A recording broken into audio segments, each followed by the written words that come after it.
At ayun nga ho, nagbabalik ang inyong lingkod, Carlo Mendez TV, na may ubo ngayon, may sipon, panay atching, at may plema ang lalamunan sa gabing ng Huwebes. Charot. 3, 2, 1, let's go!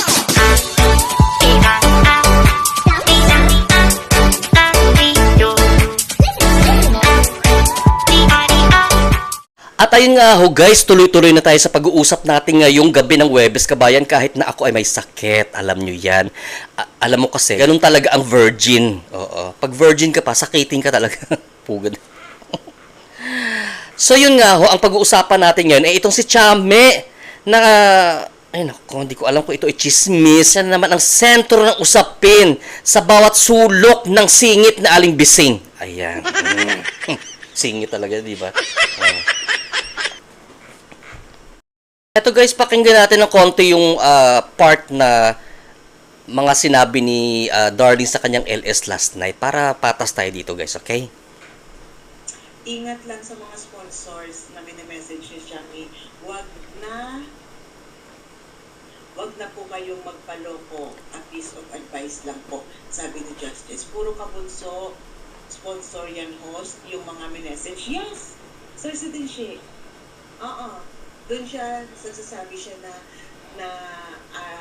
mali yung naging desisyon niya, na tawag dito, humihingi siya ng pasensya sa mga nangyari, sa mga ginawa niya, tapos mali yung naging desisyon niya daw na sumama sa mga palaboy. So yun yung gusto kong iparinig sa inyo guys, doon sa mga hindi nakapanood pero alam ko naman na maagap kayo sa mga impormasyon ngayon. Siguro, hindi ko alam kung sino nagsasabi ng totoo, ha? Para sa akin.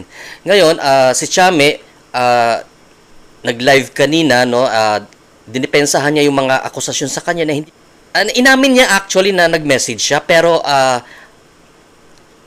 parang malayo doon sa sinasabi ni Darling na according kay Chame, wala naman siya sinabi na nagsisi siya na... sumama siya doon sa Team Palaboy. Sa pagkakaintindi ko, ang gusto lang ata ni Chame, sa pagkakaintindi ko, para makipag-peace off lang ba? Para makapag-peace off, siguro, yun ang pagkakaintindi ko sa live ni Chame kanina. So, ang maganda siguro dyan guys, no, kay Darling, ilabas niya rin yung mga screenshot na talagang yun ang pinupunto ng pag-message ni Chame doon sa sinasabi niya mga big sponsors para at least transparent din si Darling at si Chame din, ilabas niya rin yung conversation nila kasi huwag kayo matakot sa conversation nyo kasi kung ang ako involved tsaka yung kausap ko at inilabas ko sa publiko, walang kaso ho yun na itanong ko na yan sa Kamkrame. Oo, hindi yan violation ng Data Privacy Act kasi ikaw ay kasama doon sa pag-uusap. Kung ang pag-uusap ng iba kasi ang inilabas mo na hindi ka naman kasali doon sa usapan, yun ang Data Privacy Act. Bakit mo pinakailaman yung pribadong pag-uusap ng ibang tao na hindi ka naman kasali doon sa usapan. Ayan, ganoon ha. So huwag kayong matatakot sa mga ganoon kasi kagaya kay Chame, siya naman yung involved doon, siya naman nag-message. So much better siguro na para mas maniwala yung mga taga-kabilang barangay at saka dito din sa ibang nagdududat, nagkakaroon ng question mark kay Chame, di ilabas niya rin yung mga convo nila para patas. And then at the same time, ito si Darling, ilabas niya rin yung sinasabi niya na nagsabi si Chame, nag-PM na nagsisisi siya sa pagsama doon sa Team Palaboy. Ayan, para naman maiwasan yung gulo. Ayan ho. Kasi ang mangyayari niyan kasi later on, pagka halimbawang hindi magkaintindihan yan talaga, mamaya yan, ang mag-away pa si Chame tsaka yung mga the rest ng Team Palaboy. O wag naman sana. Kasi ang laki na pinagsamahan nila, no guys. Umalis naman ng maayos si Chame doon sa Team Palaboy no nagkaroon naman siya ng announcement sa live niya na aalis na siya sa Team Palaboy. Ayun. So, wala namang problema doon kasi choice naman ng bawat isa kung sino ang gusto niyang puntahan at samahan na community at team. Ayun. So, doon naman kay Darling, awan ko kung ano ang analysis niya rin, no? Bakit nasabi niya na hindi kasi ganito yon. Ito ako, frankly speaking, no? Totoo naman yan. nung during buhay pa si Mahal, at okay pa yung tandem ni Migs tsaka Mahal, no? Napakinabangan talaga nating lahat ng mga vlogger itong dalawa. Totoo yan. Huwag na tayo magplastika, huwag na tayo mag-deny. Totoo yan. Napakinabangan nating lahat yan kasi sila ang binavlog natin. Kumita tayo sa kanila. Totoo yan. Oh. Nagkaroon lang talaga ng ng problema diyan nung yun nga ho namatay si Mahal Tesorero, and then nagkaroon ng division, nag-divide itong community ng Mamigs before dahil sa iba't iba at samot-saring mga punto de vista at pinaglalaban. Ayan. Doon nagsimula yan, nung namatay si Mahal. Oh. So ngayon, medyo may point din naman si Darling. To be fair may point din naman si Darling doon sa sinabi niya na dapat kung magpi-PM si Chame, dapat diretso na siya doon kay parang ganoon ata pagkakaintindi. Correct me if I am wrong Para ang dinig ko kanina parang dapat doon siya humingi ng sorry doon kila Jetro tsaka kay Migs. Parang ganoon ang i-correct nyo ako kasi minsan nagkakamali din ako guys Parang ganoon yung ibig sabihin ni Darling pagkakaintindi ko. So si Chame naman sa feeling ko naman kay Chame, parang gusto niya lang siguro makipag-peace off ba? Yung parang gusto niya lang siguro ayaw niya siguro magkaroon ng may iniisip na negative para sa kanya. Gusto niya na, total, umalis naman na siya sa Team Palaboy, nagpaalam siya ng maayos. So, gusto niya na malinis ang konsensya niya. Kumbaga, kung totoo man yung sinasabi, allegation ni Darling na nagsusorry siya sa kung ano mang mga cheche-bureche dyan, tama lang naman yun. Karapatan naman ni Chame yun na magsalita, guys. And walang kahit sino man na pipigil dapat sa kanya, na pumigil sa kanya kasi karapatan ho niya yan. Kung yan ang kanyang nararamdaman sa sarili niya, edi go and go sa go mong go, di ba? Kaya lang, nagiging issue lang ito, kagaya, yan ang sinasabi ko sa inyo, di ba? Dahil dinala ninyo ito sa publiko, sa social media, kaya nagkakaroon ang mga ibang vloggers ng idea para magkaroon ng reaction at analysis. Kaya sana, por favor, marimar, korason siya kasi full gusto na aso nila, Huwag kayo magsasabi na huwag makisawsaw kasi unang-una, dinadala ninyo ito sa social media. Ito ang visible at klarong example, guys, na pinapaintindi ko sa lahat ng nasasakupan ng bawat community na huwag kayong magsasabi na nakikisawsaw yung iba, nagito ganyan.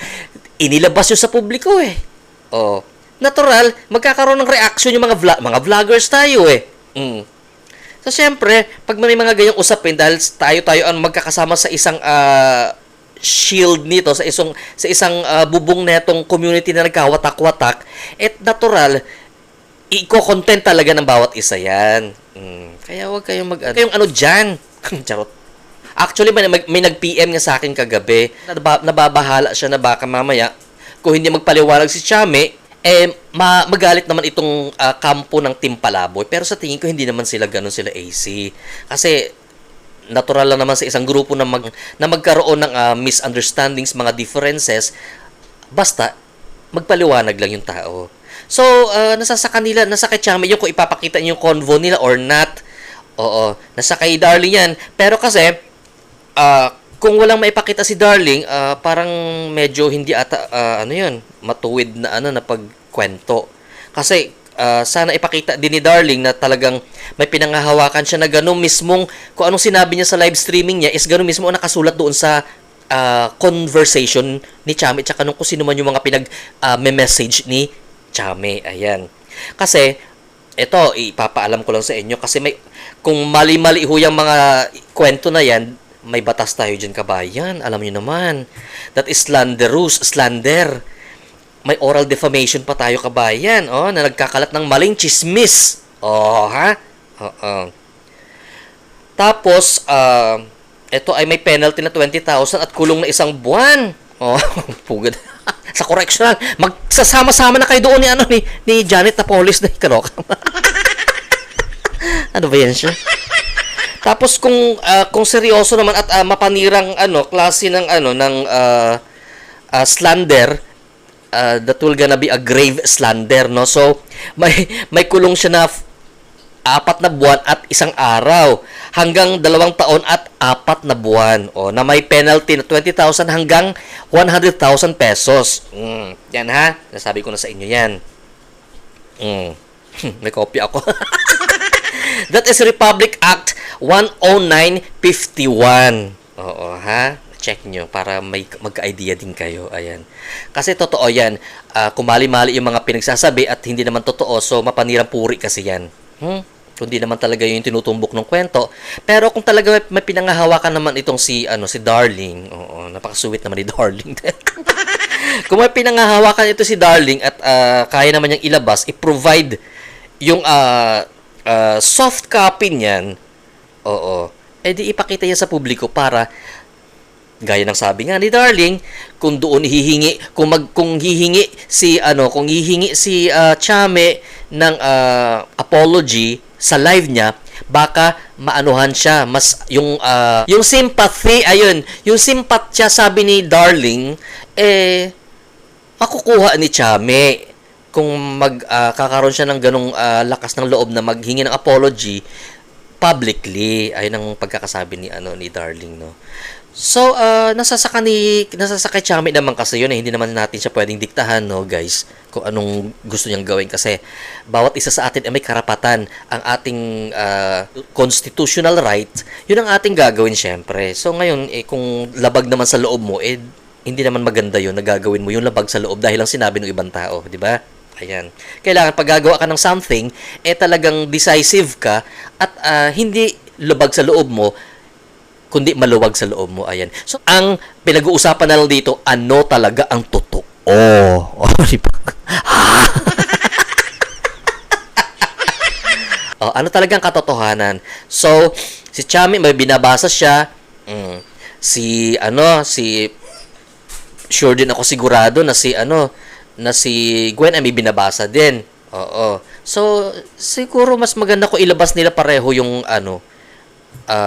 kanilang mga pinangahawakang mga dokumento pinangahawakang mga screenshot na ganyan na usapin para ma-justify ba, magkaroon ng justification ang mga bawat pinupunto nila dyan sa kanilang mga live streaming. Ayun lang ho ang aking reaction dyan sa nagganap na naman ang issue.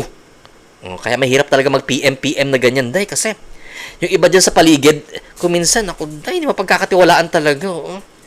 Mag-PM ka na maayos ba, tipong tapos yung tipugang tatraidoring ka day. Diba? Kaya ako, alam nyo, pag nag-PM ako ngayon, may ingat na ako dahil sa mga terminology ginagamit ko. Oo. Watchful ako masyado. Ayun lang ho kasi masama ang pakiramdam ko, nag-vlog lang ako, syempre sayang din naman tong content na to. Sino ba ang nagbigay nito sa atin ng idea? Sila. Di ba? Kinontent natin ngayon. We are in a free country, day. Nobody can suppress our constitutional rights. Makibaka. Wag mata. Ipuga ito, day. Pero seryoso yan, ha. The moment, yang nangyayari kay Darling tsaka kay Chami na naglalabasan sila ng conversation, yan ang literal na sinasabi ko sa inyo na kapag nilabas ninyo sa publiko, sa social media, may karapatan ang bawat vlogger na makialam. Sa usapin na yan kasi inilabas ninyo sa publiko. Ngayon, huwag kayong aangal-angal dyan kung may magko-content, kagaya ko, nag-content ako, huwag kayong aangal kasi inilabas ninyo sa publiko. Kung kayo lang dyan nag-usap, pakialam namin. Di ba? Yan ang sinasabi ko talaga. That is the literal example of what I meant. Ayan, ha?